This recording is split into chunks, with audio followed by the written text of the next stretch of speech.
Bienvenidos a La mente y sus cicatrices. Soy Pablo de Lorenzo, psicólogo experto en trauma y acoso. Hoy tenemos un episodio en el que vamos a hablar con Arantxa Duque, psiquiatra ya conocida en el canal, sobre enfermedades orgánicas, pues como por ejemplo el lupus eritematoso o las infecciones de todo tipo u otras problemáticas que pueden generar problemas psiquiátricos, psicológicos, también por ejemplo todo lo relacionado con la tiroides, que quizás os suene más, que tiene una base orgánica y afecta al cerebro, o afecta a la mente, mejor dicho, que sería lo opuesto, trastornos conversivos, que es cuando la mente afecta al cuerpo, o también de otra manera, que no es lo mismo que los conversivos, a los trastornos somatomorfos, que es por ejemplo como cuando estamos muy estresados y acabamos con úlceras o con problemas musculares. Pues en este caso vamos a recorrer el camino inverso. Vamos a ir, en vez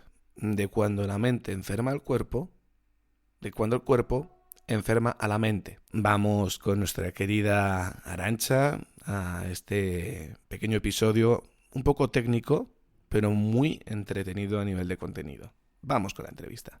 Estamos ya con Arantxa Duque. Hoy, en esta entrevista, a diferencia de cuando la mente influye en el cuerpo y provoca enfermedades, hoy vamos a hablar de cuando las enfermedades físicas, la patología orgánica, acaba afectando a la mente y provoca síntomas psiquiátricos. Y para ello tenemos a la psiquiatra Arantxa Duque. Muy buenas, Arantxa, ¿qué tal estás? Hola, buenas, Pablo, ¿qué tal? Muy bien. Bueno, cuéntanos un poco sobre ti. ¿Quién es Arantxa? ¿Cuál es su trayectoria? Vale, bueno, pues Arantxa es una salmantina que, bueno, que le dio por estudiar medicina, se especializó en medicina familiar y comunitaria. Estuve trabajando un año en la urgencia, algo que me encantó, porque me encanta pues todo el tema de la patología orgánica y después por circunstancias de la vida me especialicé en psiquiatría y ahora mismo trabajo como psiquiatra en Ávila. Ujú. ¿Y dónde viste los primeros casos que comentaba yo al principio, que son aparentemente psiquiátricos, pero que tiene ese toque orgánico que provoca el síntoma? Pues los primeros casos los vi pues mientras hacía la especialidad de medicina de familia y luego trabajando en la urgencia. Trabajando en la urgencia vi bastantes de estos casos y ya me empezaron a llamar la atención por todo lo que conlleva no saber detectarlos a tiempo. No sé si quieres que te cuente Sí, alguno que me pueda llamar. si quieres contarnos algún caso que fue pues revelador Sí, para ti. sí. Sí, pues para mí fue revelador porque es algo que nunca hubiera imaginado. En un momento determinado, pues estábamos allí trabajando y llegó a la urgencia, trajeron a la urgencia a un paciente, como decimos nosotros, agitado. Agitado quiere decir extremadamente inquieto. Ujú. Pues Que no el tiene paciente por además qué, era...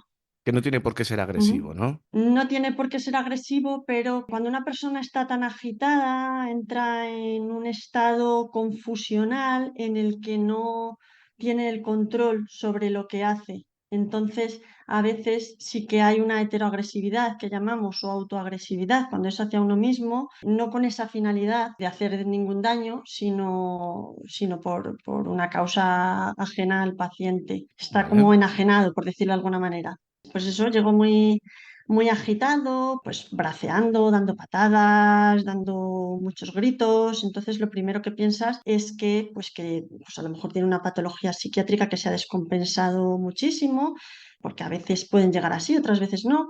Y entonces, pues fue conducido al box que tenemos, a la sala que tenemos para los pacientes de psiquiatría, pues para poder hacer un tratamiento adecuado, un diagnóstico adecuado. Costó muchísimo hacerse con él, hubo que aplicar contención, como llamamos nosotros, farmacológica y mecánica, que quiere decir pues que tienes que ponerle medicación intramuscular porque él no se la toma, no colabora. ¿Cuál Sí, sería esa?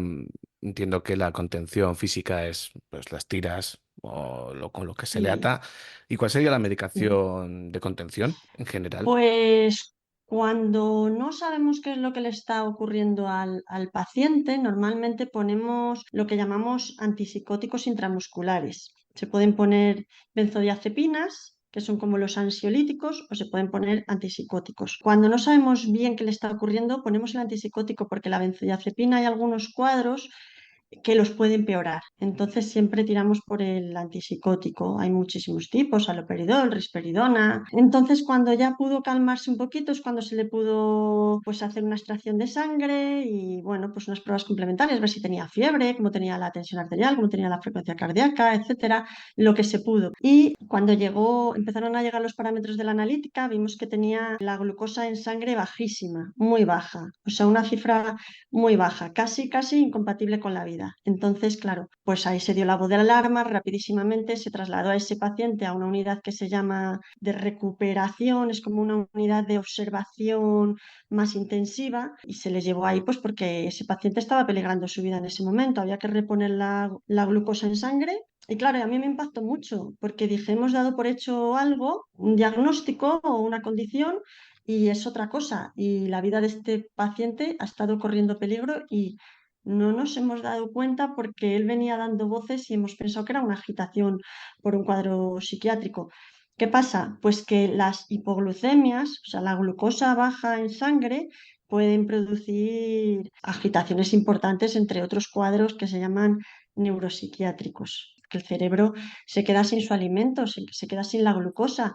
Entonces empieza a haber una lucha interna, hay una alteración de neurotransmisores y una cascada de reacciones impresionante que lo que hace es que se produzca finalmente un cuadro de agitación que al final te está avisando de oye, estoy en Algo pasa, peligro. ¿no? Sí, claro, yo me puedo imaginar Sí, que si en vez de ir al hospital por esa agitación golpea a un policía y lo llevan al calabozo, por ejemplo, igual podía haber muerto. pues seguramente. Era un cuadro muy llamativo. O sea, a lo mejor la policía finalmente la habría llevado al servicio de urgencias porque era incontenible, era algo como que. Pero claro, los cuadros psicóticos incontenibles también son así y al final la policía también los lleva al servicio de urgencias.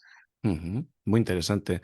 ¿Y qué otros Es, casos te has encontrado como médico de urgencias que aparentemente eran psiquiátricos, pero escondían sí, patología orgánica? muchos. Para empezar a hablar, lo que es más típico en la urgencia, por ejemplo, por lo que consulta mucha gente, es el dolor. Entonces, un dolor extremo puede dar una apariencia de cuadro psiquiátrico. ¿Y qué dolores pueden ser tan extremos que nos puedan confundir? Pues el dolor de un cólico nefrítico, de un cólico al riñón, que mucha gente lo habrá sufrido. Hay distintos grados, claro, pero cuando es un cólico importante, pues es un dolor extremo, muy, muy lancinante, como si te clavaran algo, además se irradia por todos los lados, no sabes ni siquiera definir dónde lo tienes.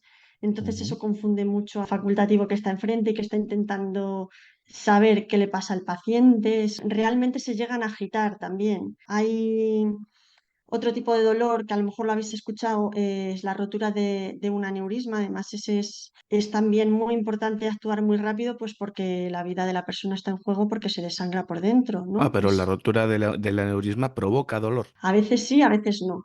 A Ujú. veces es silente y no provoca ningún dolor. Y ahí la hemos liado también, porque entonces no nos estamos dando cuenta de que se ha roto, pero dependiendo con qué receptores del dolor al romperse las capas de la arteria se vaya encontrando, pues puede doler y puede doler muchísimo. Y es un Ujú. dolor también inespecífico, que a ti se te puede romper un aneurisma en el tórax, en el pecho, pero el dolor se te puede reflejar pues en la cabeza, en el abdomen, en la Ajá. espalda. Entonces el paciente no se aclara, también, bueno, hay un cortejo vegetativo importante, eso quiere decir pues que hay como mucha sudoración, se puede confundir también con ansiedad, ¿no? Realmente el paciente también se pone Ujú. muy nervioso porque le está doliendo, porque no le están entendiendo, porque se ve morir.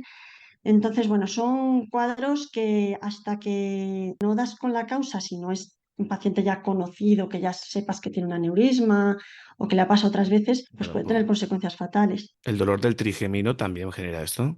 La llaman la neuralgia del trigémino, el dolor del nervio trigémino, Sí. le llaman la enfermedad del suicidio, ¿Ah, sí? porque hay personas que se han llegado a suicidar del dolor, entendiendo que llegan a una intensidad de dolor que les hace entrar en un cuadro a veces disociativo, a veces confusional. ¿Qué es un cuadro confusional para aquellos que nos escuchen? Pues un cuadro confusional, como la palabra indica, quiere decir pues que la persona entra como una especie de confusión, ¿no? Por decirlo así de manera Sí. muy simplificada. Se produce normalmente por una alteración como que el cuerpo se defiende de algo, ¿vale? Entonces, como el cuerpo se defiende de algo, ya sea de una infección, de una inflamación, de un tumor, de una intoxicación, pues lo que hace para defenderse es desplegar todos los medios que tiene y entonces pues envía mogollón de células que pueden ser buenas para defenderse y otras células que pueden llegar a ser por su cantidad tóxicas para la persona. ¿Qué pasa con los cuadros confusionales? Que se suelen dar más en personas que ya tienen alguna patología de base o que son más mayores, lo que nosotros llamamos, nosotros aquí en Ávila, o sea, esto lo llamo yo, el Vale. paciente OPA, Opa. OPA, esto lo llamo Va. yo, esto no Ajá. está Esto es descrito en ningún... otro tipo de pacientes, te refieres, ¿no? Es el tipo de paciente más probable para tener un cuadro confusional, Ajá. Vale. ¿vale? Un cuadro confusional se puede dar en cualquier persona, por tóxicos, por virus, por inflamaciones, por infecciones, por golpes, por todo lo que tú quieras. Pero es más probable que se dé en un paciente OPA, que ahora te explico qué es, que en un paciente joven o en un paciente sano. No tenemos lejos, por ejemplo, el coronavirus. Cuando el coronavirus en sus momentos más álgidos y más intensos, pues había tantísima gente en las UCIs, había gente también joven, sana, que había pasado, que habían tenido una reacción completamente desproporcionada en su organismo y eso les había producido pues un empeoramiento y hasta la muerte. O sea, el cuadro confusional se da por eso, por una reacción desproporcionada en nuestro organismo ante cualquier situación, infección, Ujú. inflamación, ¿Y, etcétera. y qué tendrían de particular los pacientes OPA? Bueno, pues estos pacientes son OPA porque son orgánicos, o sea, ya tienen enfermedades de base, Ujú. las que sean, pero bueno, pues suelen ser incluso una diabetes, una hipertensión, bueno, cualquier enfermedad de base. Son pacientes polimedicados, toman bastantes fármacos, con lo cual su metabolismo ya está más afectado, porque no es lo mismo no tomar nada, tu hígado va a metabolizar mejor y tu riñón va a filtrar mucho mejor si no tomas ningún fármaco que si ya estás metiendo fármacos en el cuerpo y son la A de ancianos, son mayores. Un paciente mayor con enfermedades y con la toma de múltiples fármacos tiene todas las papeletas para por un pequeño cuadro que para otro sería banal, pues el hacer un cuadro confusional con apariencia de sintomatología psiquiátrica muchas veces. Ujú. Vale, y por eso se podía confundir, claro. Luego yo me acuerdo, por ejemplo, yo trabajo en una residencia de ancianos muchos años también, aparte de mi práctica en consulta, yo veía mucho cuando había pues infecciones de orina que subían, yo creo, Mm, a la vejiga y veía que estas sí. personas acababan teniendo afecciones psiquiátricas. ¿Cuáles eran? Puede haber a partir de una infección de orina en una persona pues mayor, pues eso, de una residencia, puede darse una sepsis, que es una infección generalizada, pero independientemente de todo, lo que pasa con las infecciones, sea la que sea, es que hay un aumento de la demanda metabólica, un aumento de las necesidades de un metabolismo adecuado en las personas, pues porque hay algo, hay una enfermedad, hay un patógeno que está entrando en el cuerpo. Entonces el cuerpo entra en crisis y necesita que nuestro metabolismo sea rápido, que el flujo sanguíneo sea rápido. Si no lo es, y es lo que pasa en los abuelitos que tienen lo que se llama una reserva cognitiva limitada y una reserva metabólica limitada, pues hay un desbordamiento y entonces lo que sería una simple infección de orina que con un antibiótico pasaría muchas veces silente en otra persona, pues en un abuelito puede ser una catástrofe. ¿Y qué pasa? Pues que se altera el metabolismo de muchas sustancias y de muchos neurotransmisores, que de neurotransmisores tú has hablado también en tus podcasts, pues la serotonina, la dopamina, la acetilcolina es de los más importantes en los abuelitos. Estos neurotransmisores se altera su manera de actuar, su recaptación. Unos suben, otros bajan y al final pues se dan manifestaciones como en algunos abuelitos se dan casos de agitación, en otros puede haber un aletargamiento, que se queden todo lo contrario, como más caídos, tienen delirios, pueden tener además delirios bien estructurados, pueden tener alucinaciones, sobre todo visuales, también propioceptivas, táctiles, como si notaran que les tocan o que tienen bichitos. Auditivas es más raro, es más de patología psiquiátrica pura, pero bueno, también las podrían tener. Vale. Mm. ¿Más casos que recuerdes? Bueno, pues llegaban bastantes casos también, tanto por causa cardíaca, por ejemplo, fibrilaciones auriculares, es un tipo de arritmia. ¿Vale? Ujú. Una fibrilación auricular es un tipo de arritmia cardíaca, quiere decir que los latidos del corazón no van rítmicos como tendrían que ir. Entonces, muchas veces se han diagnosticado estas arritmias, que es importante diagnosticarlas y tratarlas, porque pueden ser graves, gracias a que el paciente ha acudido porque se encuentra con ansiedad, ¿vale? O sea, porque lo que producen es como un vuelco en el corazón, como una sensación de opresión, también pueden producir, sí, las sensaciones de palpitaciones cuando tenemos Ujú. ansiedad de taca, taca, taca, taca, taca. Pues eso, Sí. entonces el paciente se confunde, no sabe qué le está pasando, no tiene por qué saber que su corazón no tiene un buen ritmo y va a urgencias porque tiene mucha ansiedad y no sabe qué es lo que le está pasando. Eso Ujú. también ocurre. También que nos hemos encontrado, pues casos de episodios psicóticos, incluso delirantes, o personas que se ponen más paranoides de lo habitual sin llegar a la psicosis, pues porque estén tomando algún fármaco que le ha producido un efecto secundario que ha tenido repercusión sobre su sistema nervioso y sobre sus neurotransmisores también. Pues entre ellos, por ejemplo, que están muy de moda los opioides. Están muy de moda, quiero decir, en Estados Unidos hay una epidemia Hombre, con el fentanilo y todo esto. de trastornos por consumo, dependencias, abusos y todo lo que llevan pues esos efectos secundarios en personas con una predisposición también, ¿vale? Esto es como lo que ha pasado de toda la vida con los porros, por ejemplo, Ujú. Sí. que había gente que tenía pues como una predisposición, sí, fumas un porro X o bueno, cannabis, lo que sea, pues te vas a poner psicótico, pues no a todos les pasa. Unos se ponen psicóticos, otros están fumando siempre y no se han puesto psicóticos. Les puede pasar otras cosas, por supuesto. Esto ya depende de la predisposición y con los opioides está pasando lo mismo. Hay un consumo desmesurado porque es un fármaco de fácil adquisición para Ujú. el dolor. El dolor existe, la gente cada vez demanda fármacos En más España, rápidos. ¿qué fármacos se piden generalmente para esto? Pues se utiliza mucho el tramadol.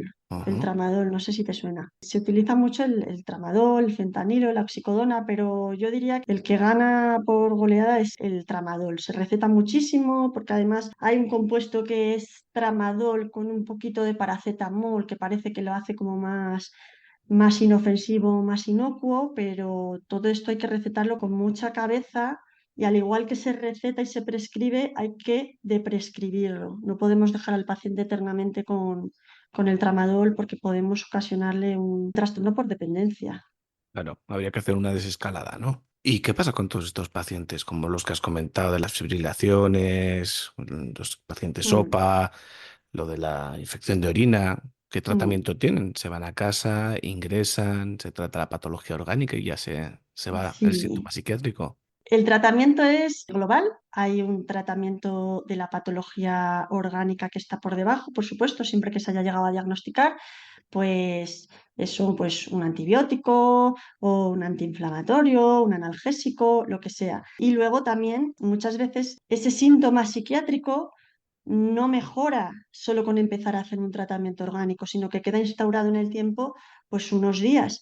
Entonces habría que hacer un tratamiento también para ese síntoma psiquiátrico, pues con antipsicóticos o en su caso pues con ansiolíticos, con lo que fuera. En los casos en los que el paciente tiene una alteración o del pensamiento o del comportamiento o de las emociones, pues muy importante y no es fácil de contener ni de tratar en el domicilio, pues tendría que ingresar. Cuando prevalece el síntoma orgánico, ingresa en una planta pues de medicina interna, de neurología, de lo que sea, y cuando prevalece la sintomatología psiquiátrica, ingresa en la planta de psiquiatría, en la nuestra. Recibe el tratamiento adecuado y luego ya pues para casita. Y aparte de los que has comentado, ¿cuáles suelen ser los casos más comunes con los que os encontráis de patología orgánica que genere síntomas psiquiátricos? Hay muchas enfermedades, sobre todo relacionadas con patologías neurológicas, ¿vale? Ya tuviste también un podcast sobre la epilepsia, Sí. en el que esto pues también lo comentasteis, pero la epilepsia es una de estas enfermedades, es una enfermedad donde hay una hiperexcitabilidad de las neuronas, una irritación que hace pues que las conexiones entre las neuronas no sean las más adecuadas y que también pues la neurotransmisión de estos neurotransmisores que hablábamos antes pues no sea el más adecuado y se manifiesten con patología psiquiátrica. Sobre todo en la epilepsia, lo más común es que haya una patología psicótica comórbida o concomitante, o sea, a la vez. ¿Vale? De Ujú. hecho, los epilépticos tienen 8 veces más posibilidades de padecer esquizofrenia y los esquizofrénicos tienen 6 veces más de posibilidades de padecer epilepsia. Ah, va un O poco sea, tienen unido, ¿no? sí, Ah. tienen bastante relación, pues porque al final es el sistema nervioso, es el cerebro. Y entonces Y una cosa puede llevar a la otra. claro, y algunos casos de más casos no particulares en sí mismos, pero sí que puedas decirme la enfermedad física con qué correlaciona Ujú. a nivel psiquiátrico. Sí, a lo mejor incluso a alguno pues le puede sonar, porque luego al final en las familias o en los amigos todos tenemos conocidos que han tenido esto y lo otro. Pues hay enfermedades neurodegenerativas que no son nada infrecuentes, como es, por ejemplo, os sonará la Corea de Huntington, que lo llaman el baile de San Vito. El baile de Es San así. Vito, ¿sí? Sí, se conoce así, la población así lo conoce, pero es la Corea de Huntington, lo describió un señor que se llama George Huntington y se llama así pues porque es como una danza, tienen unos movimientos anormales, involuntarios y parece como que estuvieran bailando, como que mueven los brazos de repente, las piernas de repente, la cabeza, el cuello. Es una enfermedad que llama la atención porque es hereditaria, además autosómica dominante. Esto quiere decir que el 50% de la descendencia la va a padecer. Entonces ves familias que, pues que el abuelo la tuvo, el hijo la tiene, la nieta la tiene y tiene también mucha manifestación psiquiátrica porque tienen como síntomas, George Huntington lo llamó tendencias suicidas. Realmente lo que tienen es como mucha impulsividad, al igual que tienen esa impulsividad en las extremidades y en los músculos y esos movimientos involuntarios,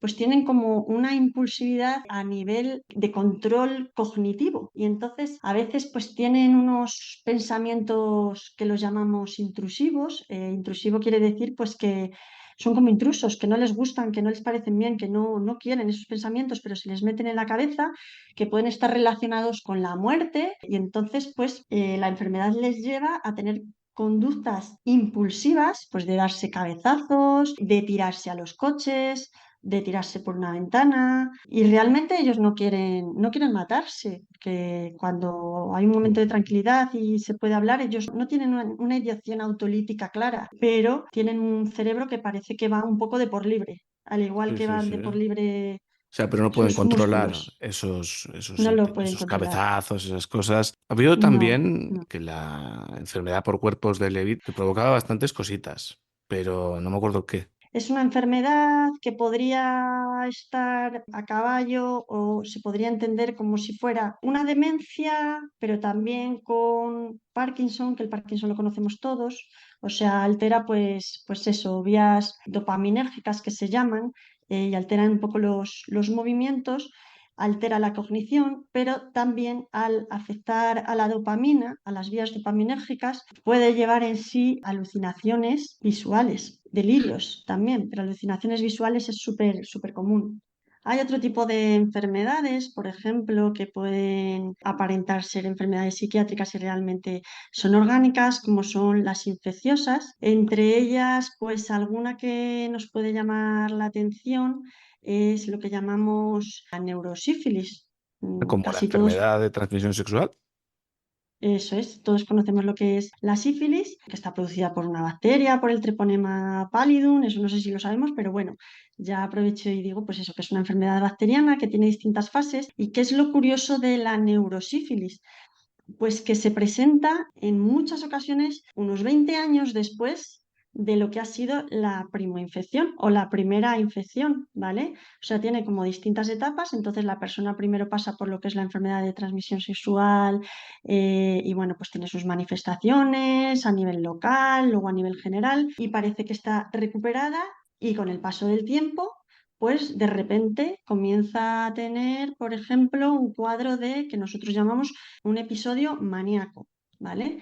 Un episodio maníaco además requiere de ingreso hospitalario porque la persona no duerme, está completamente desinhibida, no descansa, se mete en líos importantes, tiene un mayor consumo de, pues, de tóxicos. Bueno, un cuadro maníaco necesita una hospitalización.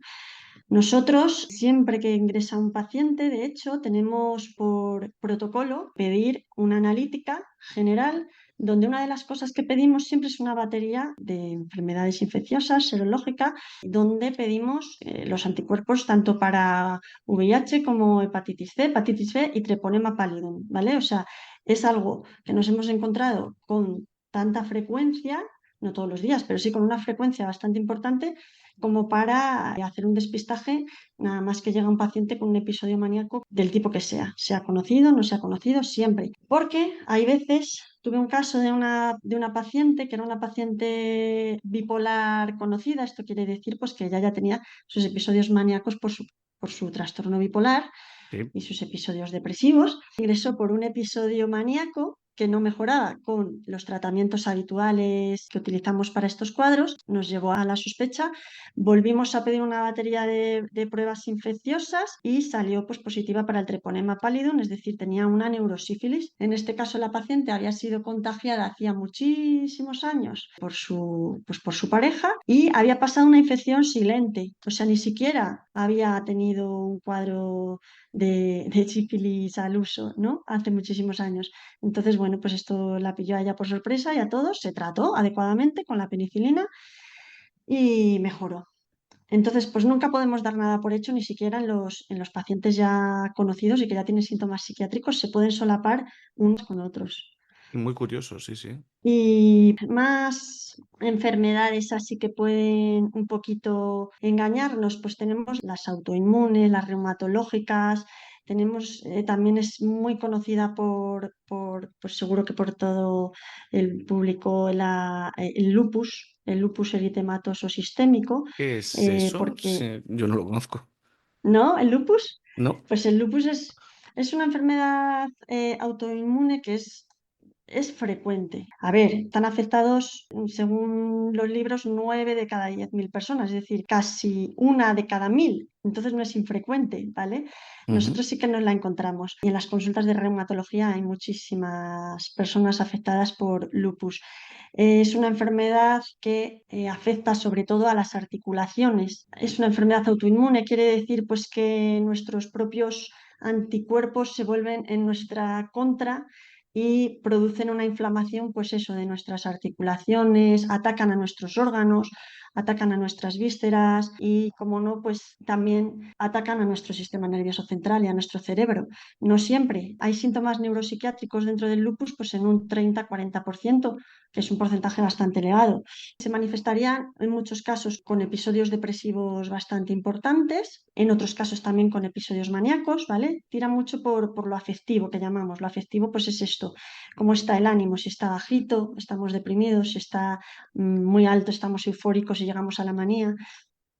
También hay un problema con todas estas enfermedades, es que los tratamientos que se utilizan suelen ser corticoides. Los corticoides también están muy relacionados con síntomas neuropsiquiátricos, con síntomas depresivos, con síntomas maníacos, con ansiedad. Y bueno, y a la vez pues está el que toda enfermedad crónica, incapacitante y degenerativa puede producir en la persona cuadros adaptativos y cuadros depresivos ya secundarios, reactivos, ¿no? O sea, como más la parte psicológica de afectación del paciente. Entonces están cogidos por todos los lados estos pacientes.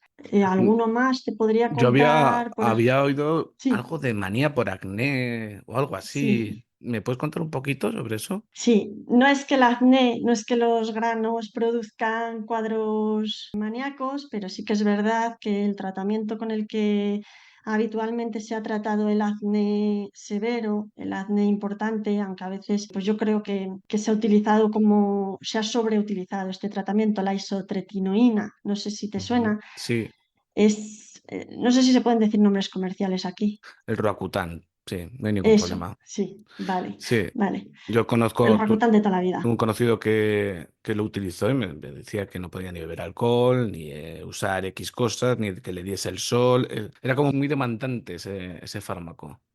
Sí, es un fármaco al final, es muy bueno para ese acné tan severo, pero es tóxico. Es un fármaco que necesita un visado médico, una autorización con un visado, o sea, no todo el mundo es subsidiario de tratarse con él.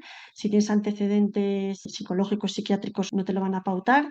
Necesitas autorización, además es súper teratógeno, quiere decir que si estás embarazada va a producir grandes daños en el feto, incluso el aborto. Normalmente cuando lo ponen en mujeres te responsabilizas de tomar medidas anticonceptivas adecuadas porque no, bueno, pues porque es un riesgo muy grande.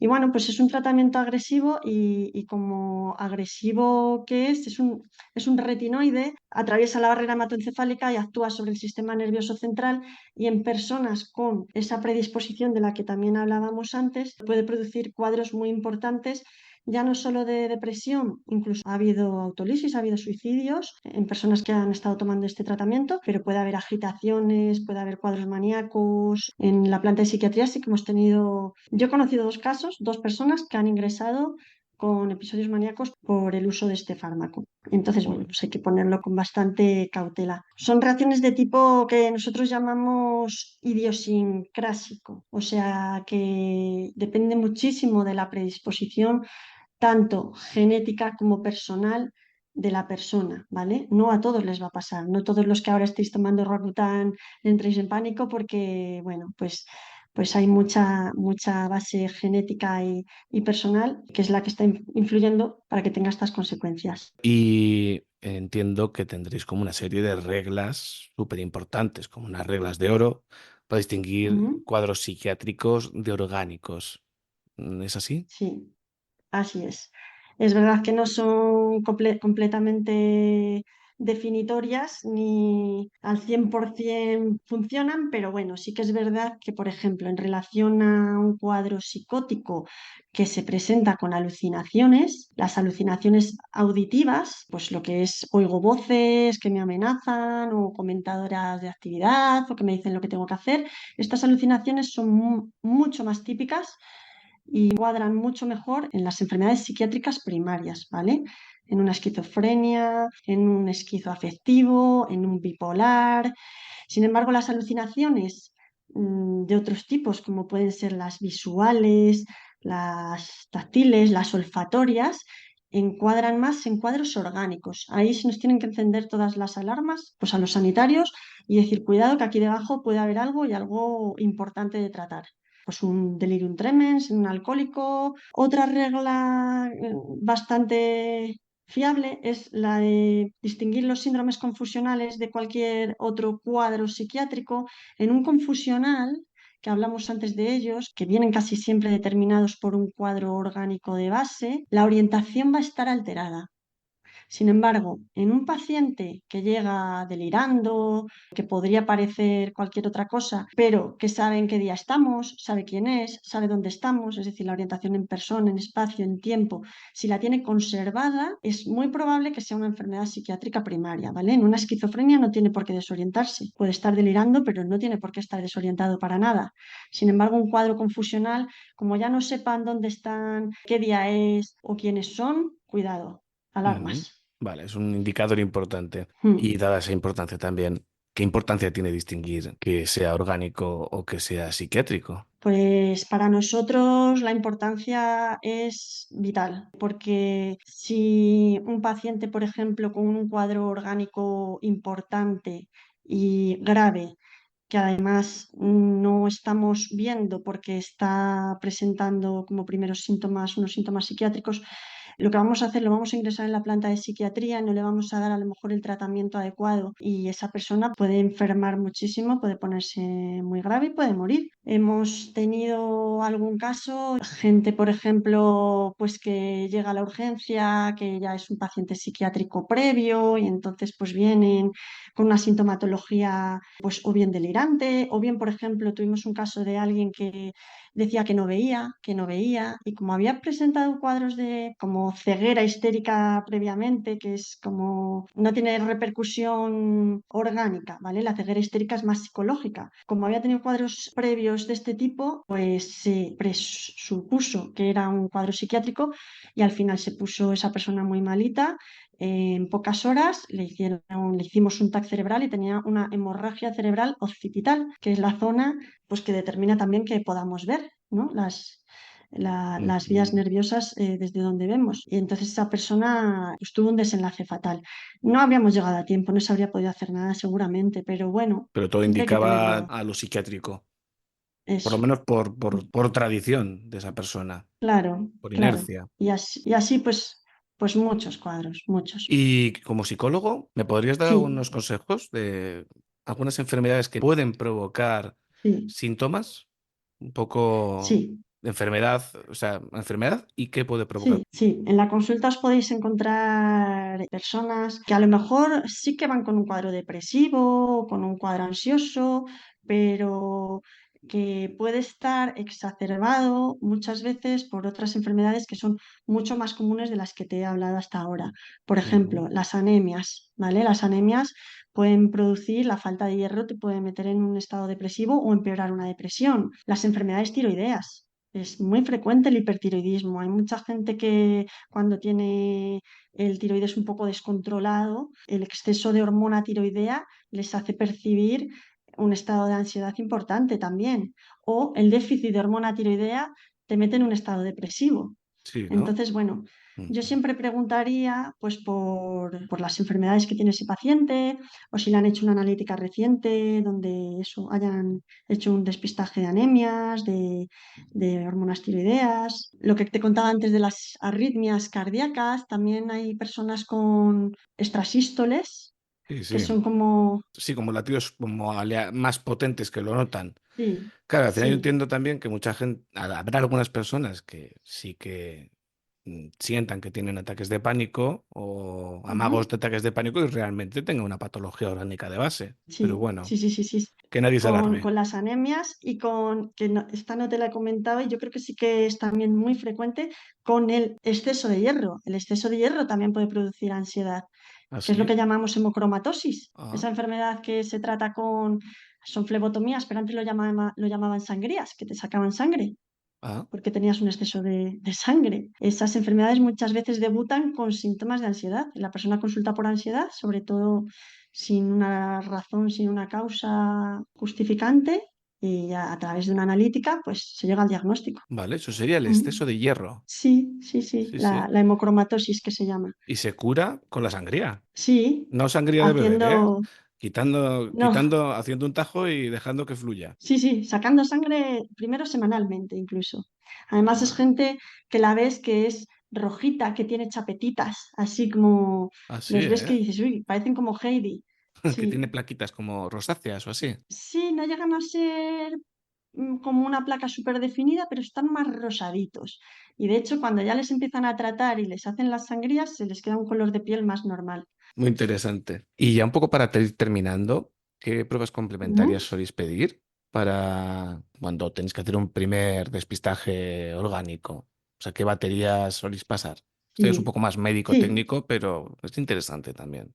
Es importante hacerlo. Nosotros siempre, tanto cuando ingresa una persona como cuando conocemos a una persona en consultas, a mí por lo menos me gusta hacerle una analítica completa y lo que pedimos pues es lo básico, lo que es hemograma, bioquímica y coagulación, que es lo que nos piden a todos siempre, ¿no? Que entran las cosas básicas que conocemos y que nos hemos hecho todos, pero luego a mayores pues pido ese estudio de anemias por ver si tiene o bien anemia o bien pues lo contrario, ¿no? Que tenga un exceso de ferritina, de hierro, de transferrina.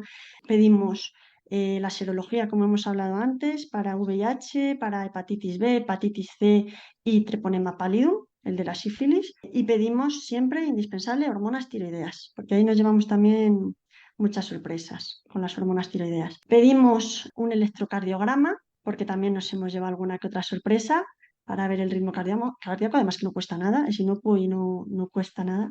Y cuando aquello nos suena ya raro o la persona no tiene antecedentes de nada y el cuadro es llamativo o nos llama la atención, un TAC cerebral. Me Eso es lo resulta que muy pedimos. interesante todo esto porque al final yo como psicólogo y mis colegas no tenemos acceso tanto a este tipo de analíticas o no tenemos la costumbre de pedir analíticas, aparte de que la lectura de las mismas no lo hacemos igual que un psiquiatra. Es un poco, Mm, en ese punto sí que veo que puede haber un déficit en nuestra área. Pero bueno, es muy, muy mm. interesante. ¿Y algún consejo que puedas dar para nuestros oyentes o un mensaje de despedida o algo que quieras comentar?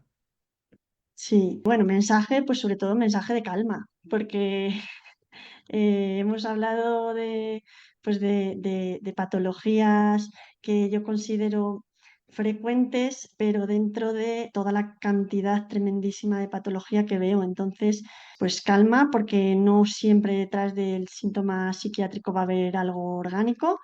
Muchas veces sí, otras veces no, que bueno, pues ante la duda se pongan en manos de un profesional. También sería un mensaje para los oyentes que se dediquen también a esto, como sanitarios o como psicólogos, pues que siempre estéis un poquito como alertas, que siempre tengáis en cuenta que no todo es lo que parece y que las apariencias engañan, que puede haber algo por detrás y que ante la duda, pues que lo mismo, que consultéis con nosotros, con los psiquiatras, que estaremos encantados de daros otro punto de vista. Sí, yo creo que tienes toda la razón. Yo creo que el conocimiento no ocupa lugar y sinceramente creo que es un campo que muchos psicólogos, por lo menos yo, tenía alguna noción, pero muy poquita y creo que es muy interesante tenerlo en consideración, por lo menos saber que algo puede haber, o preguntar por lo menos Mm, si ha habido analíticas recientes o cositas por el estilo. Pues ujú, muchísimas gracias por esta información porque realmente creo que, aparte de muy interesante, puede ser de muchísima utilidad para todas las personas que nos escuchen, ya sean profesionales de la salud mental o oyentes que se muevan por su curiosidad y sus ganas de aprender o pasar un rato ujú, agradable. sí, Y bueno, darte las gracias por esta entrevista tan chula y espero volver a verte pronto, Arancha. muy bien, pues muchas gracias. Yo encantadísima, ha sido un placer y nada, y un enorme saludo a todos. Y hasta aquí llega el episodio de hoy. Recordaros que tenéis el libro recientemente publicado, Los malos viajes, los infiernos de la química, en Amazon, en diferentes formatos. También el correo electrónico lamenteysusticicatrices@gmail.com para cualquier duda o consulta. Muchas gracias por estar ahí, por escuchar y nos vemos en el próximo episodio.